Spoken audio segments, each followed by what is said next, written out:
அண்ணா இந்த மாடு பாத்தீங்கன்னா ரெண்டாவது ஈத்துங்கண்ணா. ரெண்டாவது ஈத்துல ஹெவி சைஸ் மாடுங்கண்ணா.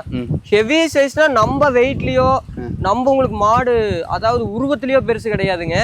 நல்ல ஒயிட்டு ஸ்ட்ரக்சர், கரெக்டான ஸ்ட்ரக்சர், நல்ல உருவத்துல, அதாவது எப்படி சொல்றதுங்க, மாடு இப்படித்தான் இருக்கணும். அதாவது குதிரை மாதிரி மாடு ஃபுல் ஸ்ட்ரக்சர்ல இருக்குதுங்க. பின்னாடி அகலமாகிட்டு இந்த மடி வாருங்க, இன்னும் இந்த மடி ஃபுல்லா வச்சுதான் கண்ணு போடு. அதே மாதிரி தான் நல்ல ரெட்டவரி மடியில அருமையான மடியாம்போர்ஸ்ல நல்ல குணமான மாடுங்க. கண்டிப்பா ஒரு கை கருவியே வரும்ல. கை கருவியே அதெல்லாம் அருமையா கையில கறக்கலாம். இதுக்கெல்லாம் மிஷினே வேண்டியது இல்லைங்க. மிஷின் ஓட்டாங்க கூட ஒரு 3 நிமிஷம் 4 நிமிஷம் ஆகுங்க. கையில 2 நிமிஷத்துல கறந்து தந்துருச்சுலாங்க. இந்த மாதிரிலாம் பாத்தீங்கன்னா நல்லா என்னோட கிட்டத்தட்ட நான் என்னோட ஷோல்டருக்கு கரெக்டா அப்படியே ஈக்குவலா இருக்குதுங்க. கொம்பு டைப்பும் அருமையான கொம்பு டைப்ல தெளிவான மாடுங்கண்ணா. நடையும் நல்லா இருக்கு. நடையெல்லாம் அப்படியே மாடு பார்த்தா உனக்கு கொஞ்ச நேரம் பார்க்கலான்னு இருக்குங்க. அந்த மாதிரி மாடு இருக்கு. இப்போ ஓட விட்டீங்கனாலும் ஓடுங்க.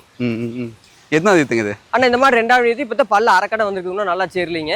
நல்ல தெளிவான மாடுங்கண்ணா. தோல் சைனிங் பாருங்க, அப்படியே மாடு அப்படியே மின்னுங்க. அந்த மாதிரி நல்ல தோல் சைனிங்ல அடியில் அதே மாதிரி பால் நரம்பு பாருங்களா, பைப் மாதிரி போயிருக்குது பாருங்க.